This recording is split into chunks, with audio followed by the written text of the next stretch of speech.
Tungod sa pagkasikop sa usa sa mga pugante gikan sa Cebu Provincial Detention and Rehabilitation Center, si Gobernador Gwen Garcia mitunol sa iyang kinasing-kasing nga pasalamat ngadto sa kapulisan sa lungsod sa Borbon. Anay dugang taho.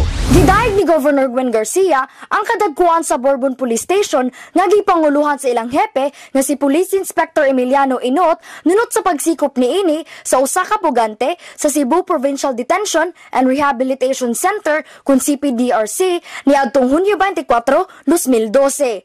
Ang nadakpan pagbalik ng pugante sa CPDRC mao si Edison Cabahog.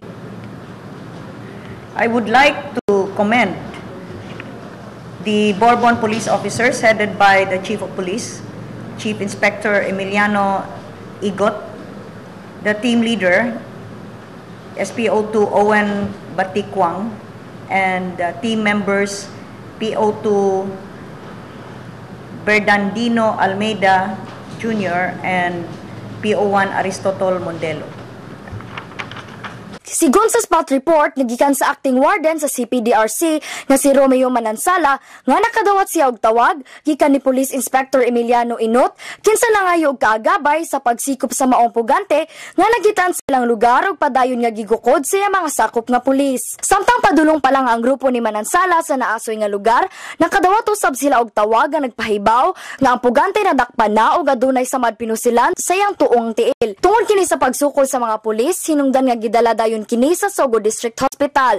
Sa ilang pag-abot sa tambalanan, ila dayong gikuhang katungod sa pagkustudiya sa maong pugante uban sa pagtugot sa mananambal sa maong ospital. Si Edison Cabahog, iskapo ni siya under custody ni JT Nubal. Murag court hearing ni, niya pagkungan. Sa kanya tabo, nakaiskapo. Niya gapon, after sa atong family day diri sa jail, nakadawat ko telephone call hipi sa Borbon si Chief Inspector Emiliano Inot. Nangayob tabang namo. Kay kato ko nung iskapi si kaning Edison Cabahog ilang gigukod. Ay di malas lang kay ang ilang pulis available duha ra jud ko. Patabang na to. Mo gikan mi diri ko og team nako akong gigukod dito sa ilang baryo, ilang dito nagbiyahe mi padungan to murag Danau o Carmen. Nanawag na sad ang dire jail na. Ningon nga chief diretso lang kuno sugod kay ang priso ladakpa na napusilan. Dito may sa sugod dito kitaan mo dito napusilan tinod sa tiil. Tiil. Among gikuhang kuan custody are na sa ato kay iskapim to kay sa ato. Karon na jail.